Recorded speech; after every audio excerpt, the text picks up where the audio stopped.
here. What up? This is Nate Hustler introducing Johnny Caps from Plus One Records, who's actually introducing your morning coffee podcast with Jay Gilbert and Mike Etchart. Weekly music news for the new music biz. Peace. From Trapital, how the music industry can increase its overall revenue. From Billboard, how much could Songwriter royalties grow?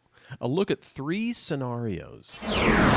From Music Business Worldwide, Sir Lucian Grainge on music streaming growth, catalog deals, and the balance of power with DSPs.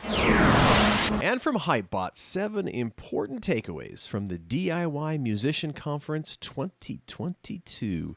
Well, Jay, we are talking money. We are talking artists. We have so much to cover today. It feels a little bit like fall, not brutal heat like we had last week. So this is a wonderful day here in Southern California. So folks, join us. It's episode 110 of the Your Morning Coffee podcast. And Jay and I are going to start the ball rolling right about now. Stand by for transmission. This is London calling. Wake up! The revolution is at hand! Your morning coffee is on the air. On the air. On the air. On the air. On the air. On the air.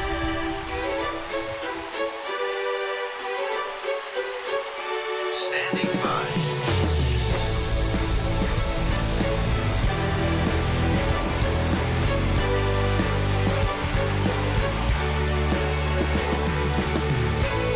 Your morning coffee, the weekly music news for the new music business.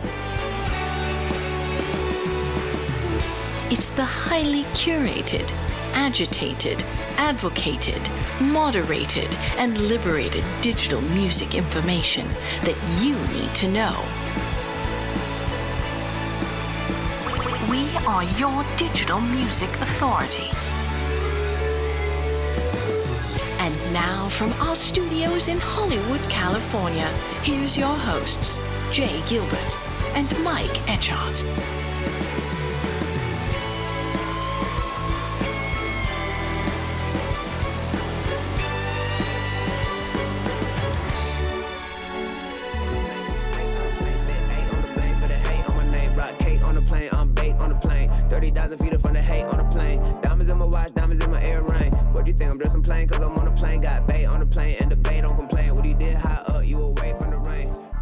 Jay, so good to see you. Very nice. So good to see you. Indeed. We had to do that intro a few times because we're both not quite awake or uncaffeinated, if that's a word.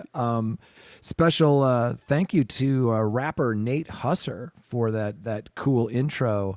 You heard a little bit of the music Dwayne Carter Flow, and that's a track that went viral in June. Pretty cool. Yep. Thanks, Nate. Thank you, Nate, and introducing Johnny Caps. Very cool. And Yeah. man, there were. I mean, I say this every week, but there were so many great stories, and this thing about scenarios and where income can be going if certain things happen. We're going to get to that, but it was really fascinating. I'm really excited to kind of have conversations about these stories this week. Yeah, so many great stories. We say this a lot. It's an embarrassment of riches. It's sad that we can't do this every single day because I know you and I would love to do that. There's never any shortage of really great journalism to talk about. Before we get started, let's talk about our sponsors, Yes. the Your Morning Coffee podcast. This episode is brought to you by our good friends over at Trapital. Trapital host Dan Runcie sits down with some of the best minds in music, seriously, media, culture. You'll gain insights and lessons learned from the biggest moguls in the industry. In-depth discussions that break down recent moves, tough decisions, and plans for the future.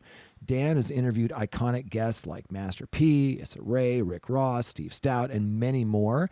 And last Friday, Dan dropped the second appearance by comedian Roy Wood Jr. You don't want to miss that. He's very thoughtful, but he's also hilarious. So listen and subscribe to Trapital wherever you listen to podcasts and sign up for the weekly newsletter. Absolutely. Dan is the man.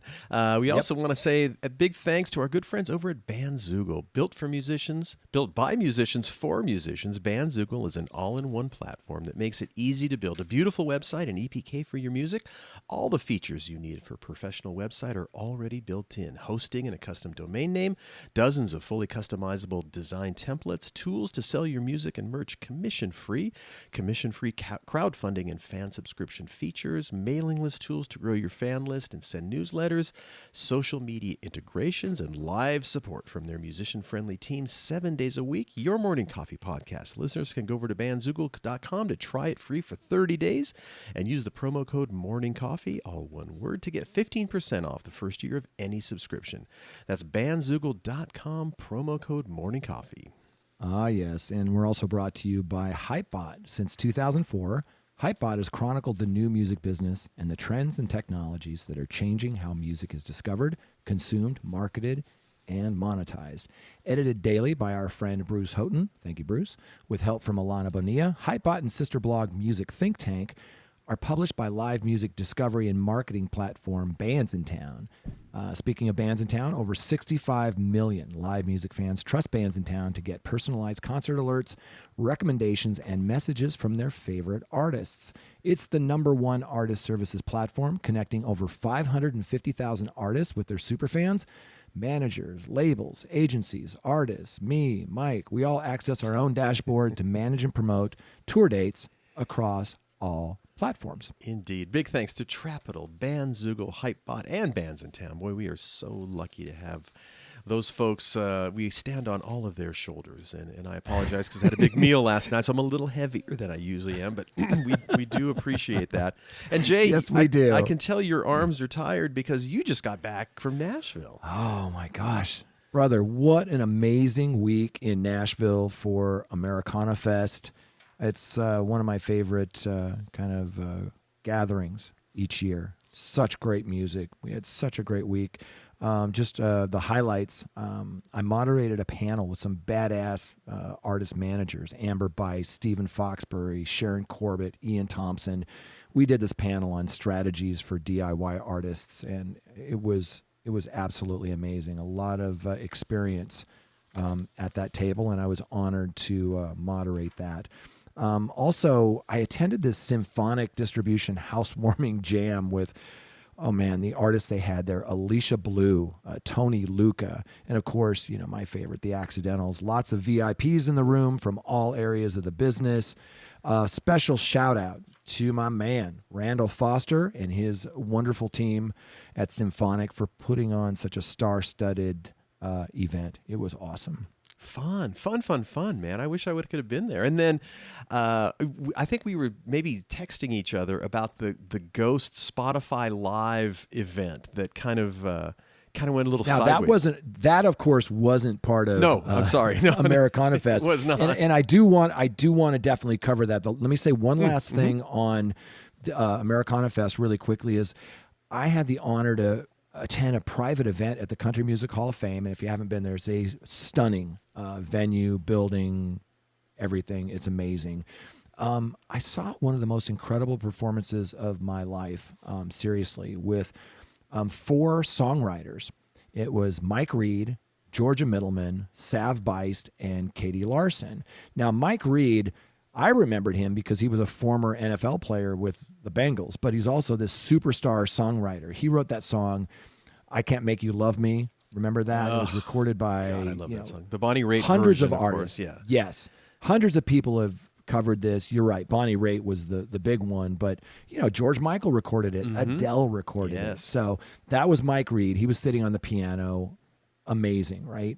Then there was Georgia Middleman, and she's written dozens of amazing songs. She co-wrote Radney Foster's hit "I'm In," which you might remember Keith Urban also recorded.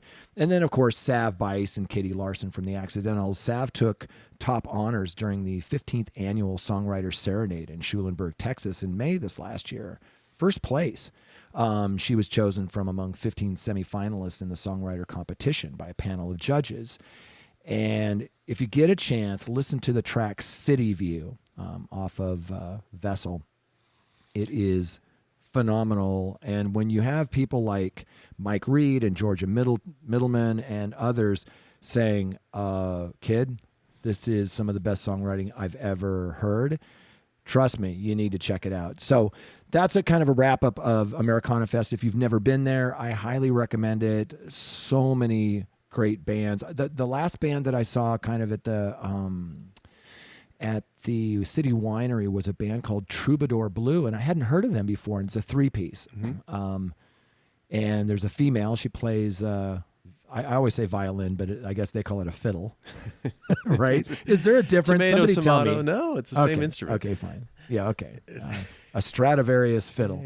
And there was a gentleman who sang lead and another guitar player, and their vocal harmonies were stunning. And I when they started playing, the whole room quieted down so everybody could hear these amazing harmonies.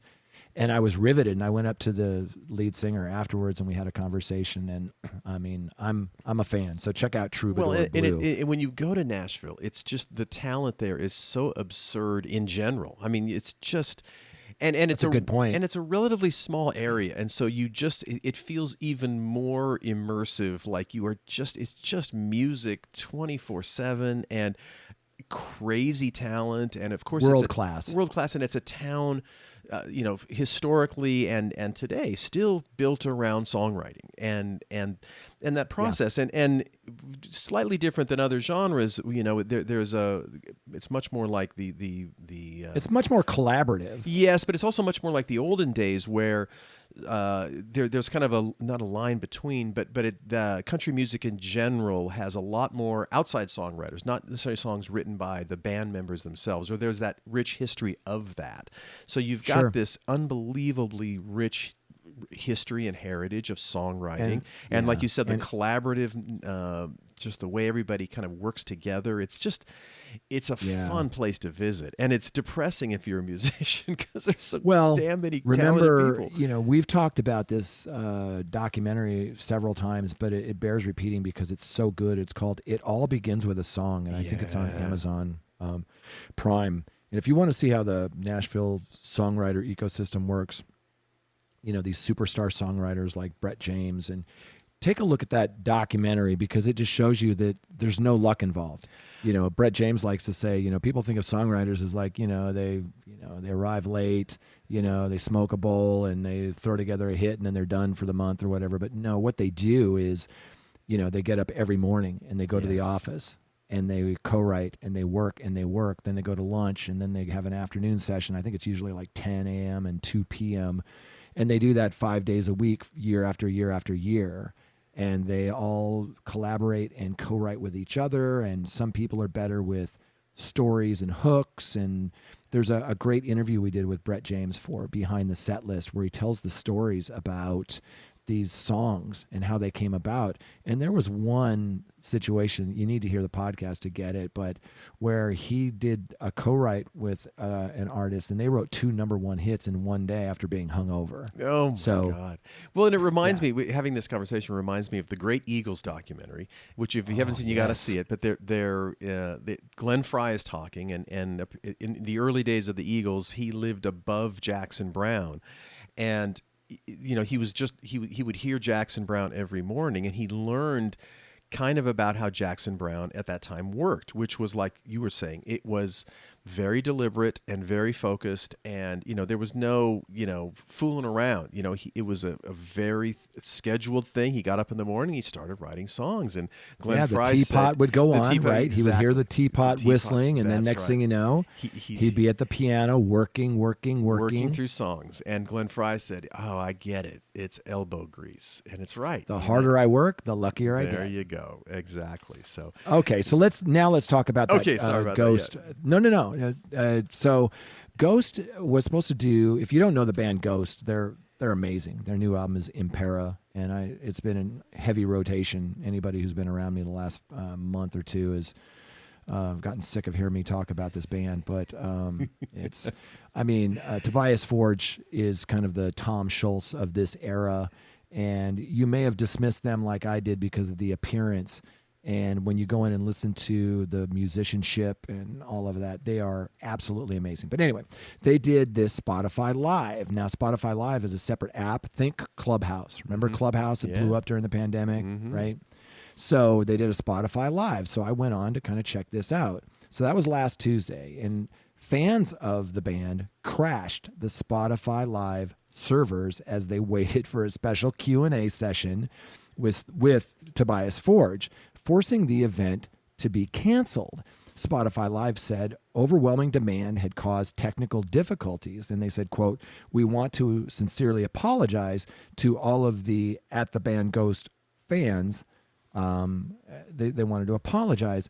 My only complaint was, as I was there witnessing this, no one came on to say what the heck was happening. And there was a user that had a username. I'm trying to remember what it was. I think it was Goat.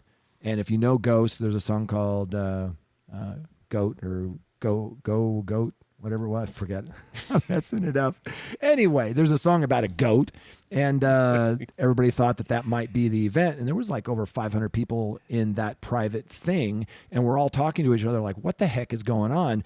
There was no communication from anyone to say, look, we're having issues, we're going to postpone, we're going to cancel, whatever. Everybody just sat in there talking like, okay. And most of them were college students because they were saying, look, I got to get back to class, or look, I ditched class for this, I got to go.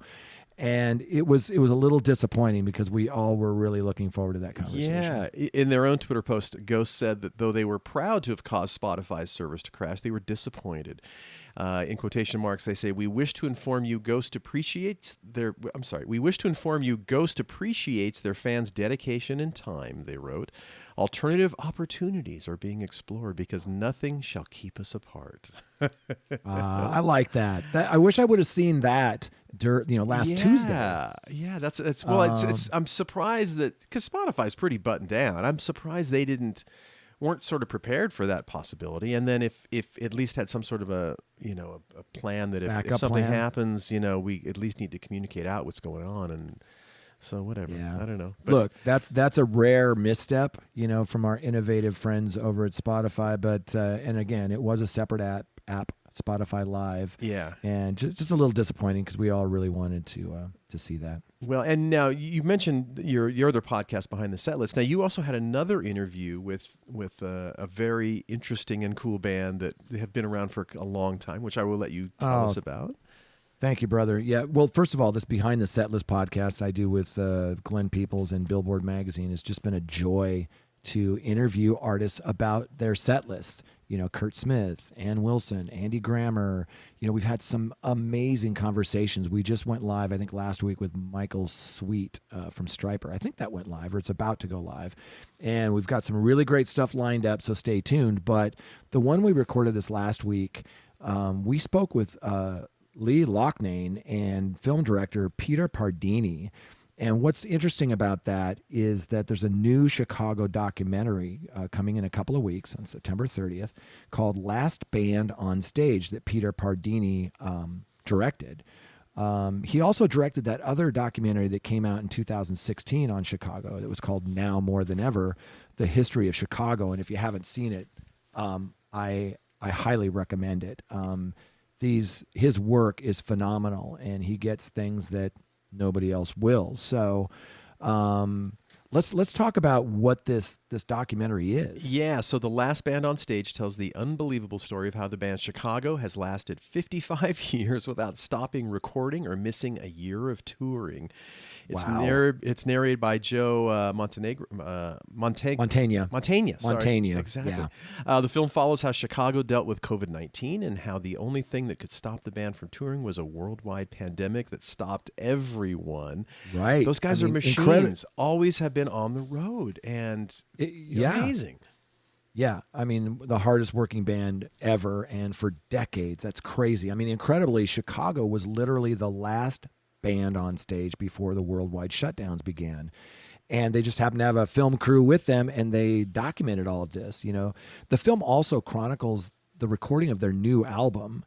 This is their latest album, Born for This Moment, as well as a song, If This Is Goodbye, the creation of that song leads to the band's realization that eventually they're going to have to stop. Yeah, hard to believe. The last band on stage is a celebration of the American musical institution known as Chicago, featuring candid interviews and footage that show the band and their humanity and musical genius that has inspired millions for over half a century. And yeah, if you've ever seen them live, they are absolutely drop-dead fantastic, as you would expect a band that has been on the road for 55 years. And there's a lot of YouTube videos of them playing like in 1970, 71, 72. And God, they were good. Just amazing body of work. Three And lead again, singers, great. And the writing is split between so many of the different members of the band. It's really a remarkable singing. group. Yeah. Singing, yeah. Yeah, it's an amazing career. And again, this is behind the set list. We speak with Lee Loughnane and film director Peter Pardini. And don't miss this new documentary. It's coming out on Apple TV Plus in 2 weeks, and it's called Last Band on Stage. So fun stuff. And we were talking just before we hit record, as we always do, about bands that have managed to kind of lose members and still remain, or have these kind of phases of creativity where they just explode again. And Chicago has been one of those bands. I mean, when you think about, I think the first album came out in 68 or 69. I mean, it's, we're still having a conversation. Chicago Transit Authority. They were called CTA, exactly. And really, really great stuff. And I can't believe it's that first documentary was in 2016. I would have sworn it was like year before last. And I think the pandemic has warped our perception of time, because I thought it came out like just a few years ago too. Crazy how time moves on. But again, and as we will continue to talk about, it is the golden age of music documentaries. You haven't seen all of them, you need to. There's just so many great documentaries out there on music. So do check it out. So on that note, Jay, what do you say we actually jump into we can talk stories? all day. We can. Yeah. So as I mentioned at the beginning, some really interesting conversations and articles about revenue and where this is all going. We're going to start with something from Trapital, how the music industry can increase its overall revenue. I like talking about increased revenue because. Well, I'll take the first piece on here, and just to kind of remind folks, Trapital, that's Dan Runcie, sponsor, a friend. We are big fans over here of Trapital. And if you're not subscribing to their newsletter, if you're not checking out the site, what are you waiting for? It is absolutely the best. So I'm going to kick this article off. He talks about growing the overall pie. The music industry has too many zero-sum games. I love that. Record labels compete for market share. Artists compete for chart positions and playlist placement. Consumers pay a set price for an all-you-can-eat buffet of music. And despite the industry's growth in the streaming era, success can feel limited. Musicians are some of our most powerful cultural icons, but only a handful have captured the true value of all of their influence. And you and I talk about this all the time, about the different revenue streams and the ways that you can monetize the music industry. It's just so different than it was. And the challenge is threefold. It's how the current system is designed, which impacts how performance is measured, and then dictates innovation. And while quote unquote Web3 fixes this, right, that's a common narrative for a solution. There's more to it than that. Well, and I want to say, when we talk about success in the music industry, the old measures of success are really, certainly they exist still. You can have a chart success. You can have, success in press or live success. But there's so many different ways to have success now. And I think that's when we talk about the new music business, that's really, to me, kind of one of the utmost things to reference. I think that's really important. And when we did that panel, the first thing we started with is, what is success? Mm-hmm. Because if you're a DIY artist, no two artists have the same idea of what success is. If you're a jazz artist, a lot of the jazz artists measure success by accolades and playing these great rooms, like the Standard and Village Vanguard and things like that. They're yes, they want to survive and make money, but those are some of their primary interests. Whereas other genres and moods are really focused more on streaming, for example. And we always say, a playlist is not a marketing plan. Or they're focused primarily on growing their touring. So, the butts in the seats, like playing bigger cap rooms. So I'm glad that you mentioned success, because there is no definition of what success is. It is what you say it is. Right. And I think if you're an artist, you also have to, it requires an artist to do a lot more work, which is because you have to kind of you have to try different things and see what sticks. And that's, again, it used to be so much easier. It's like, okay, records sold, chart success, and I'm out on the road. Exactly. Success, and Simple. We got a video on MTV, or it's songs on the radio. Right. But there's so many different things now. And I had a conversation with a friend of mine who's a talent agent, a booking agent. And he was talking about an artist. This artist has no hits, has never had any hits, has been in a couple of different bands, still is plays with a lot of different kind of combinations of people, but is a very astute and hardworking person. And they go out, everything they do is very strategic, and he is very financially successful. And it's so heartwarming to hear stories like that, because he has figured out his place in the universe in this case. Yeah. And knows how to work within that spot. He's not sad that he's not doing other things or whatever, but he's doing what he's doing and is having success in that. He's found his lane. Absolutely. That's a good way of saying he's found his lane. So, as we talk about all these things in revenue, it's remarkable really how many different opportunities exist for artists today. But Right. you have to really be open to them and kind of get rid of your perceived notions of what success is. Yeah, and it used to be that having a killer sync license, like having your song in a film, a TV show, a commercial, and then later video games. Early on, remember Neil Young used to rail against that. Mm-hmm. It wasn't cool. Yeah. And then all of a sudden some syncs came up with, iPod commercials and Sting in a Jaguar commercial and so on. Next thing you know, people are making some decent revenue, and it wasn't so uncool anymore. And I think that's what's happening with a lot of things. It's not just sync. It's happening with experiences because of things like Cameo and Patreon and Thrills.co.uk and OnlyFans and things like that. Things that maybe weren't really cool before. Now it's about survival. Now it's about finding your tribe and monetizing that in a way that's appropriate and has integrity. And that can mean a lot of different things. Yes, absolutely. And of course, sync now is the folks that work in those departments, or the music supervisors that swim in those oceans. They get hit up all the time. It is so cool, and it is so such an important part of artist development now that those people really are in the front lines. Yeah, absolutely. Absolutely. But, yeah, it's interesting, and I really like the way, again, Dan is so smart, and he's talking about, again, you've got to think about success for you and what that means and all the different things that are out there. But it's a new music business, baby. It is so different than it used to be. And there's so much innovation in all the different areas that he's talking about. And it's hard to be an artist now because there's just a lot of different ways to position yourself and to get to success.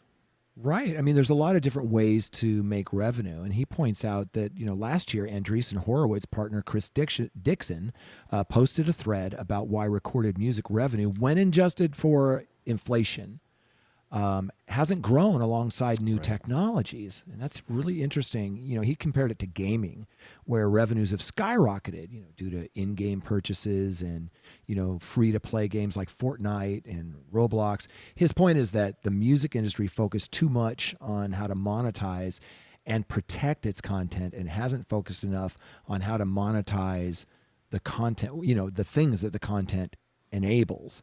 This is one of those pieces where we talk about a lot of these issues in the music industry a lot. And I love how Dan has kind of broken these up and dispelled some myths and talks about, things like how performance should be measured. Yes, and he talked about profitability, of course, and he says that would be the best measure of success for the music industry. He said if all the business lines are included, music, live, merch, product sales, NFTs, multimedia, then what's the overall revenue minus costs, which is, of course, how you basically look at the profitability of a business. But as he points out, he says, but companies don't share that data unless they have to. No record label wants to admit that a highly regarded album was actually a setback. No events promoter or artist wants to admit that they are not selling enough tickets. This isn't the film industry where movies are required to disclose budgets for filming permits or tax benefits. Instead, the music industry often relies on album sales, which is very limiting. But that's a really good point. There's a lot of really opaqueness. There's a lot of things you just can't see about the profitability in music. And that's well, you just mentioned, these other businesses. Remember, I'll just use an example, Waterworld, the movie came out and they're like, oh my gosh, it cost millions to make and it lost all these millions. And can you imagine if each album that came out, they said, oh, they invested this much in this album and its return was this? I mean, that will never happen in the music industry, but it would be shocking to see some of these albums. And I would imagine even a few successes that maybe they put, I remember reading an article a while back about the Fleetwood Mac Tusk. And at the time they spent the most money they'd ever spent recording this double album. Yes. And immediately there were articles like, they will never recoup this. This is a big mistake, even with this hit artist. Now, of course, over time, it's Fleetwood Mac. The art is fantastic. And of course it made money. But at the time, it was the water world of albums at the time. But this also reminds me of, we talked about that great Warner Brothers Records book and the passing of Sonic Boom. And in that book, it mentions when Steve Ross bought Warner Studios, Warner Pictures, that had the Warner Music Group as part of it. He bought it at the time, like in this, did he buy it? Late 60s and early 70s, I think. The movie business was not doing very well, but he looked at the balance sheets and he saw that music was unbelievably profitable. And so so that was a big reason he purchased Warner Brothers Studios, is because those music companies were just bringing home the bacon. But you would have to have those balance sheets to look at and really see the numbers. And again, the music industry is very opaque relative to the film industry or even the interactive business, the games business. So it's a shame, and that really I don't see that changing in the near future. So it's when you try to compare apples to apples, when it comes to music, you just don't have some of the same information, the data points that the film business interactive stuff has. It's a different business, right? I mean, I remember my dad having this conversation with me. He's like, son, let me get this straight. So you guys are creating a product, right? And then you're going out not knowing if you're ever going to have demand for it and trying to get that demand. I'm like, that's about right. And he said that, that's crazy. Like most businesses, they want to make sure that they create a demand for their product ahead of time before going too deep in the manufacturing process. So anyway, just to wrap that up, that's how the music industry can increase its overall revenue. That's via Dan Runcie and Trapital. Again, subscribe to that newsletter. Check out his podcast. World-class stuff. Yes, indeed. All right. The next one is really interesting. This is from our friend Glenn Peoples. This is in Billboard. How much could songwriter royalties grow? A look at 3 scenarios. Very interesting. So it starts, of course, publisher streaming royalties settlement will yield larger returns than the headline rate increase. How much larger depends on streaming growth? So we talked, of course, ad nauseum about these new the royalties going up a bit, right? Not a ton, but then this is kind of a breakdown on. Well, let's see how much. Well, the devil's in the details, yes, it right? is. Yes, it is. And you and I have definitely covered this as well as anyone, but this digs into the details, and Glenn is so good at picking out, why this means what it means. And I'll let you kick it off, but before I do. This article came out after Your Morning Coffee, the newsletter, was sent out. I send it out typically at about 5 a.m. every Friday, and this broke a little bit later in the day. And so it wasn't included, but I thought it was so important and so timely that I wanted to make sure that you and I talked about it. Yeah, exactly. So just to review, for Phono Records 4, which we've been talking about, the new negotiated rate, the royalty rate increase with streaming services, it goes from 15.1% in 2023 to 15.35% in 2027, adding up to 1.7% cumulatively. Now, that doesn't sound like a ton. But as Glenn says, but the real gains will depend on how much streaming growth occurs over this time. So he says, exactly, a handful of variables, including subscriber acquisitions, increased ad revenue, and possible rising subscription costs, will create a multiplier effect that far surpasses the small increases in Phono Records 4 royalty rates. The same forces that built today's music business are widely expected to continue for the foreseeable future. Streaming will expand its download and CD sales trail off. Subscription services will find new paying customers, even in a mature market such as the U.S., and raise prices. Maybe raise prices. Doesn't seem like that right now, but maybe they will.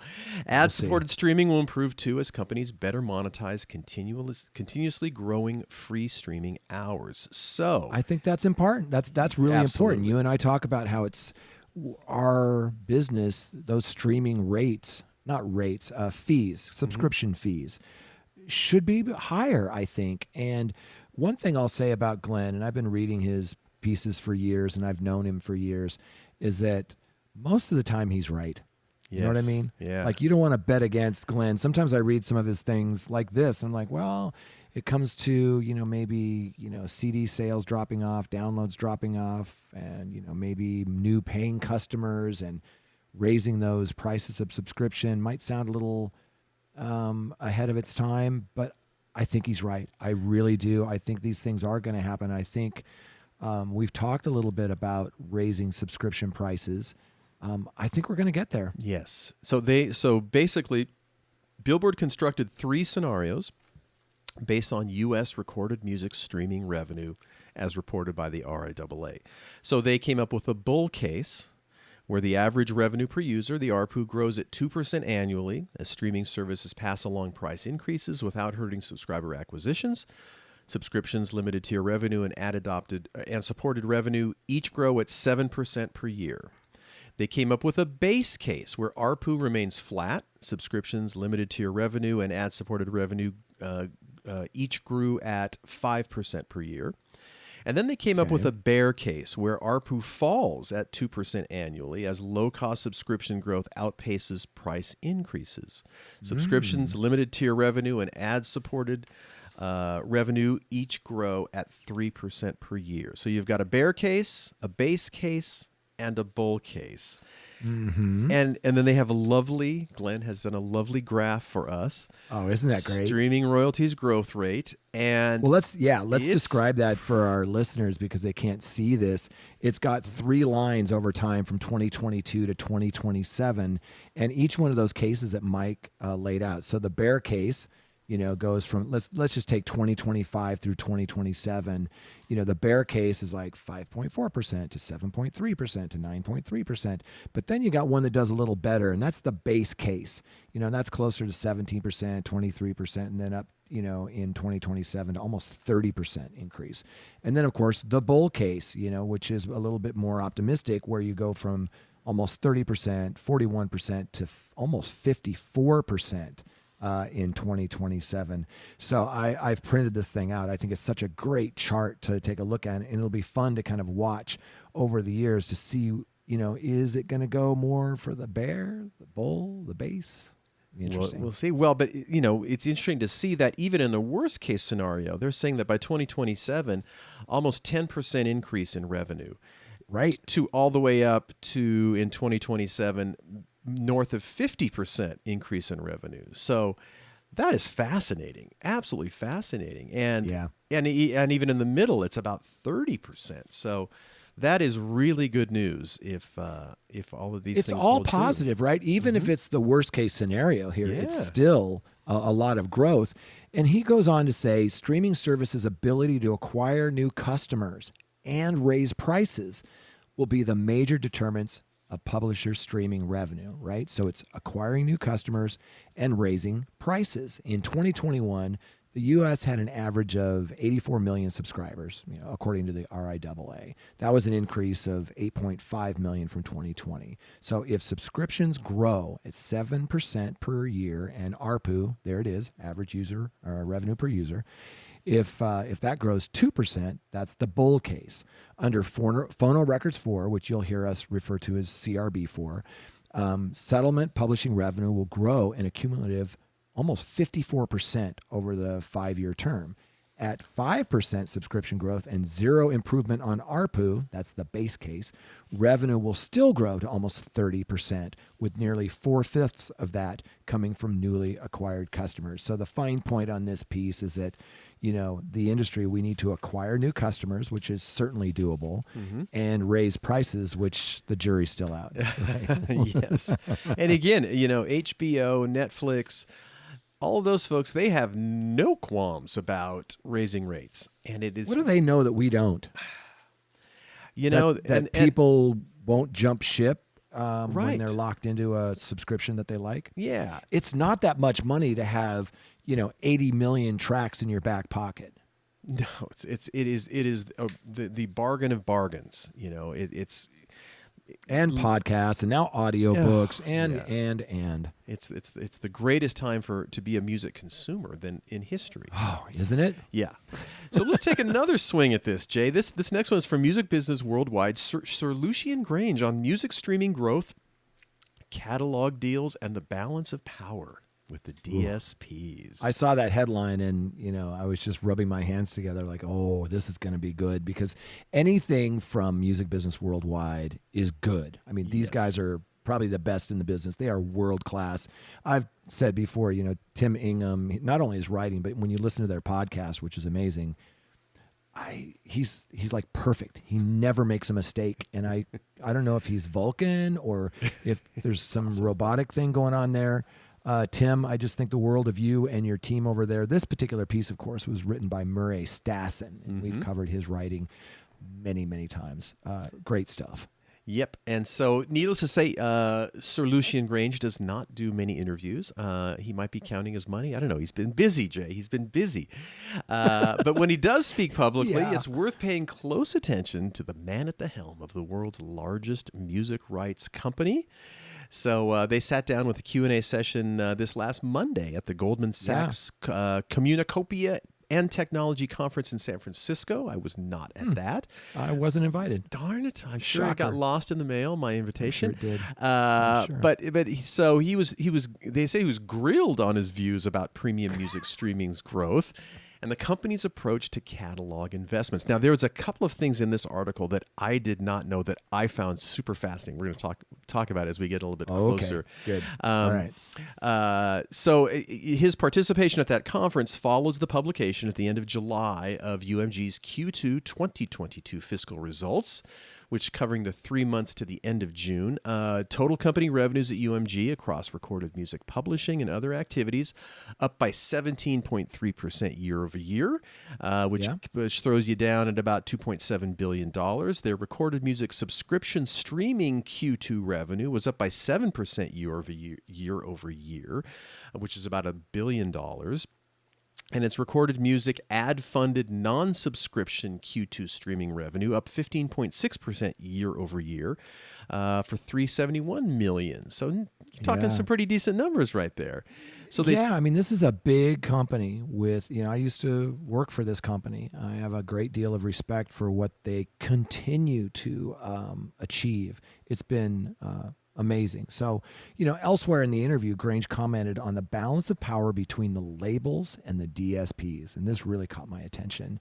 This is about the growth potential of new platforms across social, gaming, and fitness. So at Music Business Worldwide, they listened in, and this is what they learned. And I'll take the first one. Number one, Sir Lucian Grainge is quote unquote bullish about music streaming's growth potential. He was asked about his thoughts on music streaming's future growth prospects, to which he responded he's both confident and bullish about the opportunity. Well, what does that mean?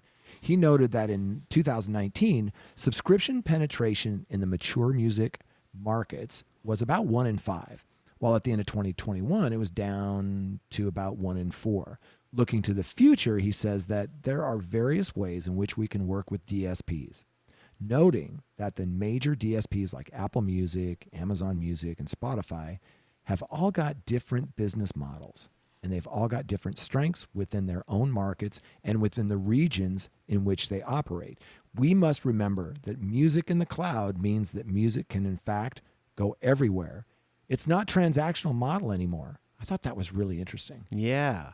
And he also sees UMG's role in the monetization of new platforms as the experimenter in chief, which I thought was an interesting phrase.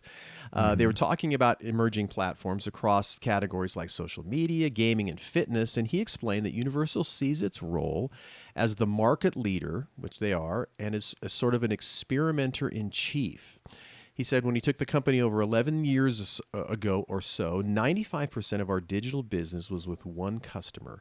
Now it's with a complete plethora of businesses and partners. He said that UMG's ability to monetize our IP and these vast catalogs, as well as the new hits, which is the catalog of tomorrow, has really been proved over this period, not only with streaming, but with categories like fitness and health.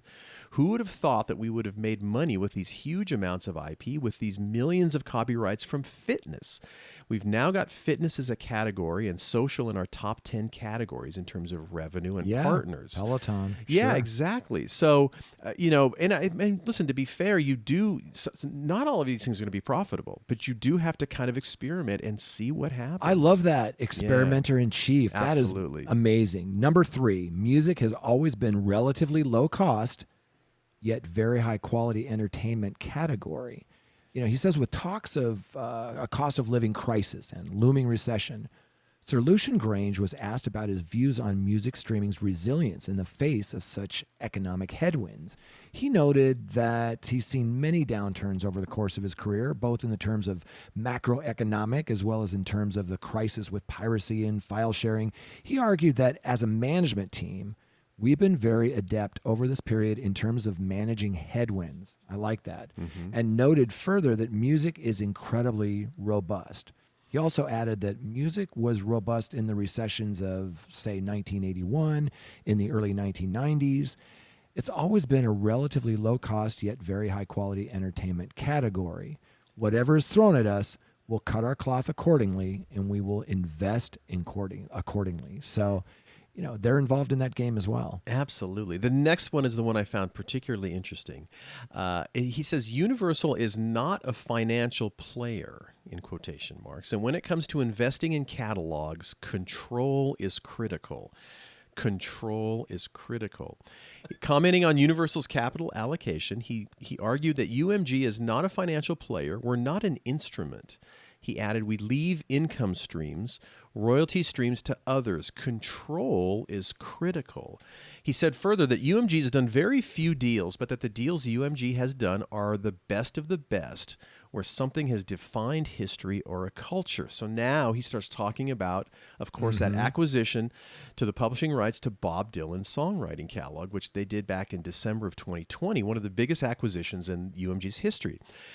They also did the Neil Diamond one. But one of the things when he's talking about control, he said what he means by control is no approvals, meaning from the artist. He cited Bob Dylan as a test case for this, adding, when you looked at when we bought the Bob Dylan catalog, he managed his business in the United States, and I think he had 4 or 5 administrators.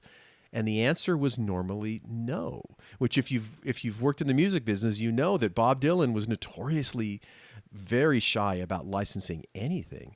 He said, we built into our view and with our networks and our people that we could do things with the Bob Dylan catalog where we didn't have to ask anybody other than ourselves, was it appropriate and was it profitable? Was that one of the things that you were unaware of? Because I certainly wasn't aware of that. I was not aware of that either. He said, and he gave us the right to do that. That's not just about the check. It's actually about trusting the right people. It's assumed that we will own these assets as long as the company exists. So again, what he's referencing is that part of that Bob Dylan deal is that Bob doesn't have any approval rights, which is remarkable. It's a game changer. It's a game changer. I did not know That's totally unusual. So when you're looking at the value of those assets, you have to take into account that they were notoriously stingy when it came to licensing, and so whatever numbers you looked at in the past will not reflect the numbers of the future at all. It's a different value. It's a whole different value proposition. And the last one, number 5, labels and DSPs. And for those that don't know, DSP, digital service providers, Spotify, Apple Music, Pandora, Deezer, etc. Labels and DSPs are critically important to each other. You don't hear this a lot in the music press, but it is so true. Touching on Universal's relationship with the music streaming services, Grainge explained that it's inevitably very constructive. Looking to the past, when streaming was becoming a mass market proposition, Grainge noted that we brought Spotify to a global market. He added that it was an idea that was working in Sweden. At the time, it was an anti-file sharing, anti-piracy, advertising wrapper, and they've got 185 million premium subscribers, right? Here we are. Commenting on the balance of power specifically, he said, I don't see this as a thing of a zero-sum game of balance of power. We're in business with each other. We're critically important to each other. So I think that's a great way to leave this piece, is that I like what he's saying. I think it all makes a lot of sense. I do think that it's a very symbiotic relationship, and I think it doesn't have to be adversarial. He realizes that they both need each other. There's different revenue streams. And again, it goes along to what you were saying about this episode kind of being about, this revenue and how to make this business healthier. Yeah, absolutely. The whole Bob Dylan thing was fascinating. I'm like, whoa. Oh, yeah. It makes sense now why they would pay that much money. Absolutely. And the potential profit in the future, it'll be interesting to see how they how they handle that, because that again, they're deciding what's appropriate, and of course they're a publicly traded company, and so but that's just the way the business is. So anyway, our last story, Jay, from Hypebot: 7 important takeaways from the DIY Musician Conference 2022 happened late last month in Austin, Texas, and I was not there. You were not there. I know, me too. Yeah, I really wanted to go to that, and this piece in Hypebot is really kind of a recap of some notes, some things that Chris Robley of CD Baby, who puts on the DIY Musician Conference, that he had, some takeaways that he had. Yeah. So one of them, of course, is automation and personalization don't have to be at odds. There are countless tools to help you automate your communications with fans. It might sound cold and robotic at first, but there are ways to personalize your automated messages with video, audio, and more. Super important. As your audience grows, you couldn't won't agree more. It just makes sense, because when you say automated, it sounds so harsh. Yeah. Robots. That's right. AI. It's so confusing. Everybody's do that. afraid of what they don't understand. Yes. I get that. But this is not something to be afraid of. It's just a tool. Well, and the next one too is something that is so universal, basically, which is it's time to rediscover what makes your artistry unique. If you are an artist, there's so many people out there releasing music today. In order to stand out, you have to really lean into your hook as a music creator. Get weird, be you. Define your brand, and then figure out how to reinforce it with every song, post, and performance. We talk about Ghost, Jay, all the time, because those guys have been doing it for a long time, and they really epitomize this sort of notion. Yeah, and it's a conversation we have with artists every single day at every single level, and it comes down to finding your tribe if you're a developing artist. Yeah, your narrative. Whether you're a superstar artist, you have to have a narrative for not only yourself as an artist, but every album, every track has a narrative that's attached to it. And there's got to be some level of integrity. It's got to be genuine, because people can smell a fake a mile away. The third one, TikTok may be your biggest opportunity today. And Chris says that, to some of you, it probably sounds obvious. But for many DIY artists, TikTok has seemed like an exclusive realm, of trending music and youth culture memes. But it's a lot more than that, And at the conference, they heard from multiple artists who had achieved viral success for niche music and making small tweaks to their video content. And again, this is something that in our almost daily conversations with developing artists, this is spot on. Absolutely. The next one is really a universal thing, which is just get started. Just say you're done. So basically, this is kind of the notion that you can't keep staring at an endless to-do list. There comes a point where you have to just get to the first thing on your list, do it. And sometimes, especially when you're songwriting, a song you think is good enough could change someone else's life. The one thing you've checked off your list today may be a bigger achievement than you realize, since it's a building block for something bigger. But where I see this a lot is, we have the recording tools that exist today. If you are recording at home or on your system or even professionally, there's this tendency to just, it's not perfect. I want one more. What if I put cellos in here? What if I, is that synth too loud? You agonize over details. It's easy to start things. It's hard to finish things. And it's super important to finish things and get stuff out. Don't That's agonize more over important. it. Yeah. Yeah. We see Yeah, that all the time. 100%. Number 5, music's value isn't just about money. The industry focuses so much on success metrics, and we talked about this, on our panel. We talked about this on a previous article here, that there are all sorts of metrics to measure success, and it could be TikTok views, but Chris points out that their conference opened and closed with 2 talks that went much deeper in that. Kevin Bruner spoke about a house concert where the host told his band one of their songs, which wasn't even in the top 50 songs of their catalog in terms of streams, literally saved his life. What is that song worth for at least one listener? Everything. And it goes to what you just mentioned. Success isn't just, I want to be rich and famous. There's so many different things that will tell you that you are successful, and that's defined by every artist. I think that point is key. Yes. And of course, they also mentioned genres don't matter. He said they matter from a marketing perspective, but he said good music is good music. And at that conference, at least, no matter what the attendees' normal listening preferences were, they were very supportive of everyone. And I think that's, we've talked a lot about this. If you looked at my playlist or your playlist, it's all over the map. And that's really absolutely the way people listen to music. And that's, and I think they've always done that, Mike, because I remember, I used to work at Tower Records. And, remember the movie like High Fidelity, where you would go over to somebody's house and kind of judge them by their record collection or whatever.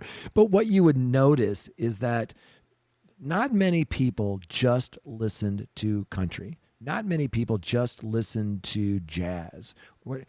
If I were to go and look at your record collection, I kind of know what's in your record collection, but there are things in there from every genre, every mood, things that people wouldn't expect. You look at mine, is same thing. And I think that is important, that we don't get siloed, because I believe that came from radio, trying to focus in on a certain group. And with streaming, they modeled themselves after radio, but then they started doing these things like Pollen and some of these playlists that are really built on a mood or on a demographic. And I think that's really where we're headed. But I hate being, put in a box, or when you're telling somebody about a new artist, well, what do they sound like? Well, it sounds like, and you're putting it in a box. It's great music. Right. Absolutely.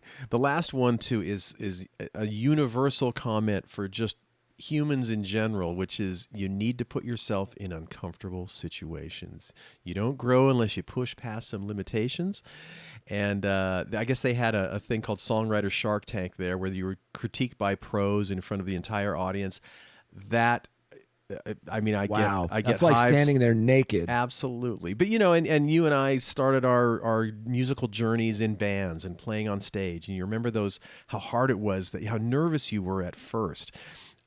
You know what? I think in life you have to put yourself in uncomfortable situations. 100%. The only growth that I've ever made through my business is through uncomfortable situations. Yes. And I firmly believe that powering through, there's so many rewards that you get from that. And the last sentence of this article, I thought what Chris said, cheers to everyone at the conference who did something scary. Yeah. And I would say that too. I think that is amazing. Absolutely. Well, Jay, let us wrap up number 110, shall we? Woo! To finish what's left of our weekend. Thanks everyone for listening. Boy, Jay and I really, really, really appreciate it. So on behalf of the hardest working man in show business, Jay Gilbert, and myself, we say thank you. Have a great week, and we will see you next time on the Your Morning Coffee Podcast.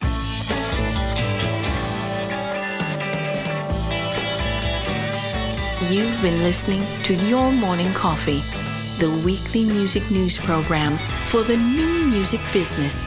Join Jay Gilbert and Mike Etchart next time for the digital music news you need to know.